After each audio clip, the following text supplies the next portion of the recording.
Hey there, and happy holidays. We've got another vibe segment for you with Sportswomen of Colorado and Mountain TV. I'm Marty Cesario. Jen and I have Jenny Glenn with us. Jenny is the head coach of the women's volleyball program at Metropolitan State University of Denver. On December 13th, Glenn and her Roadrunners captured the 2025 NCAA Division II Women's Volleyball National Title. Pretty big. Jennifer Anderson Ehrlich, she's the Sportswomen of Colorado Executive Director. Jen, during her career as a student athlete at the college level, she was a basketball player at MSU Denver. So here we are. We've got a boss lady and a newly crowned national champ. It's Jen and Jenny. Jenny Glenn, welcome. Thank You have you. a nice piece of office furniture. You have a nice addition. I made you pull it into the screen. Congratulations. You just won the national championship 2 days ago with your MSU Denver Roadrunners. What went through your mind when that final point was scored and you realized you were the national champion? I almost got choked up, by the way, saying that.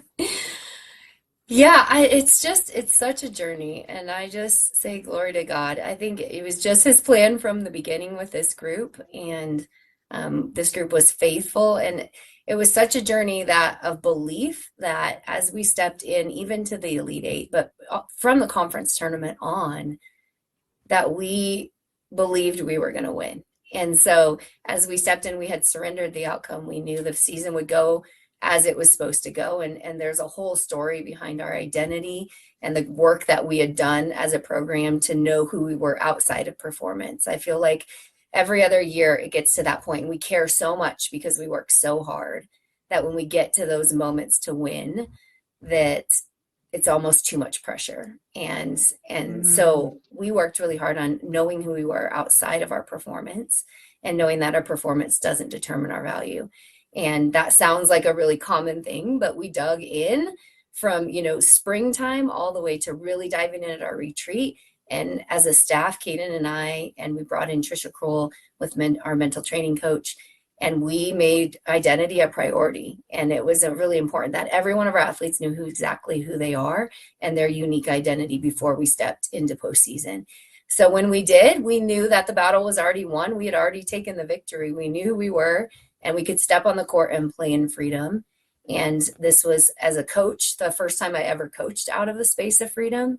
And our athletes played out of freedom. And I think anyone that watched us play, first time in the Elite Eight, and we weren't even nervous. We stepped into each match, and we had adversity we had to overcome, and we knew that the victory was already won. And so as, that final point goes down, part of me is like, yep, I knew this was going to happen, which isn't arrogant. Like, it was literally just belief.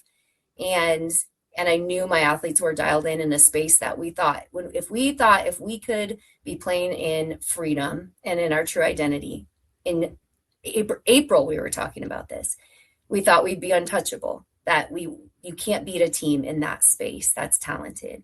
And I was just so fun to watch our unit grind in that space and figure it out and prioritize it, so that when the pressure was on, we just played Roadrunner volleyball. I talked a lot about it's another volleyball match on a Saturday afternoon. And so when that final point went down, it was just like, glory to God, like so cool that it played out, and we got to experience what we talked about, a one accord championship in our true identities. So when I see this trophy, that's what I see. I see a one accord championship for the Lord in our true identity. And it was just a beautiful story. If this team were to be described in 3 words, what would your 3 words be? Unselfish. Yeah.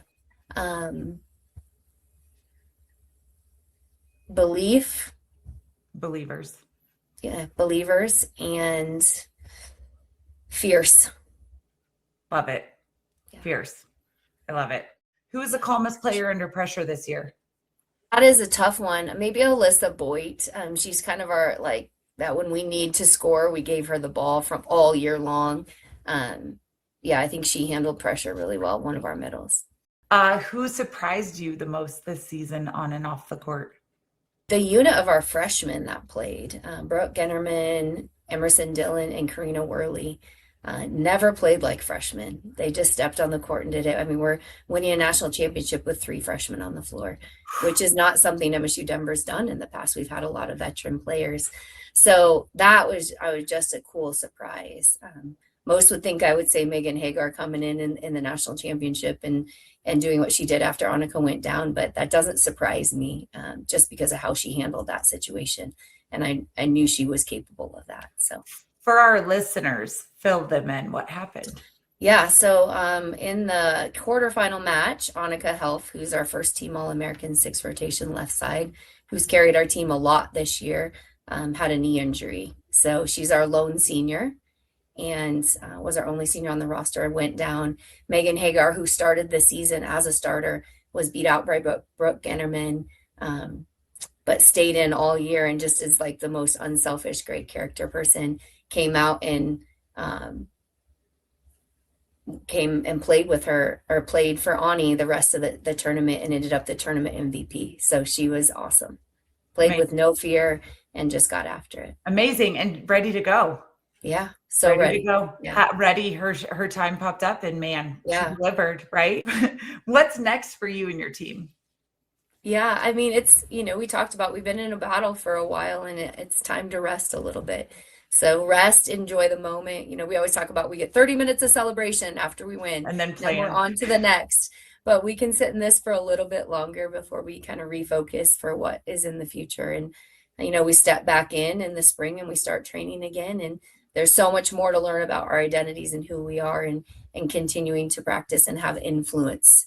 That's one of our biggest goals, is that we influence people through what we're learning. For young girls watching, what do you hope they take away from this?